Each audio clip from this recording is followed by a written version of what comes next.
പിന്നീട് ഒരിക്കലും അവൻ ഉണർന്നില്ല. മണിക്കൂറുകൾ കഴിഞ്ഞതോടെ മുരളീധരന്റെ മരണം ഓമന ഉറപ്പിച്ചു. ആ ലോഡ്ജ് മുറിയിൽ ഒരു മനുഷ്യന്റെ മൃതദേഹത്തിന് മുന്നിൽ നിൽക്കുമ്പോഴും അവർക്ക് യാതൊരു ഭയവും ഉണ്ടായിരുന്നില്ല. പിന്നീട് അവിടെ കണ്ടത് ഒരു ഡോക്ടറുടെ കൈയടക്കവും ഒപ്പം ഒരു അറബുകാരിയുടെ മെയ്വഴക്കവുമായിരുന്നു. തന്റെ ബാഗിൽ കരുതിയിരുന്ന മൂർച്ചയേറിയ സർജിക്കൽ ബ്ലേഡുകൾ അവർ പുറത്തെടുത്തു. മനുഷ്യന്റെ ശരീരഘടനയെക്കുറിച്ച് കൃത്യമായ അറിവുള്ള ഒരു ഡോക്ടർക്ക് ഒരു മൃതദേഹം എവിടെയൊക്കെ മുറിച്ചാൽ എളുപ്പത്തിൽ വേർപെടുത്താമെന്ന് നന്നായി അറിയാമായിരുന്നു. വളരെ ശാന്തമായി അവർ മുരളീധരന്റെ ശരീരം ഓരോ കഷ്ണങ്ങളായി മുറിക്കാൻ തുടങ്ങി. രക്തം മുറിയിൽ പടരാതിരിക്കാൻ അവർ പ്രത്യേകം ശ്രദ്ധിച്ചു. മാംസവും അസ്ഥികളും കൃത്യമായി വെട്ടിനുറുക്കി. ആ കഷ്ണങ്ങളെല്ലാം വലിയ പ്ലാസ്റ്റിക് കവറുകളിലാക്കി ഭദ്രമായി പൊതിഞ്ഞു. ആ കവറുകൾ അവർ കരുതിയിരുന്ന 2 വലിയ സ്യൂട്ട് കേസുകൾക്കുള്ളിലാക്കി പൂട്ടിവെച്ചു.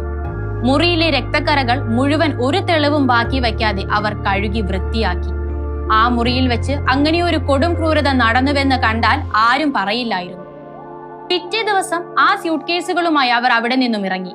ഊട്ടിയിൽ ആ മൃതദേഹം ഉപേക്ഷിക്കുന്നത് സുരക്ഷിതമല്ല എന്ന് മനസ്സിലാക്കിയ അവർ അവിടെ നിന്നും ഒരു വാഹനം വിളിച്ച് നേരെ പോയത് കൊടൈക്കനാലിലേക്കായിരുന്നു.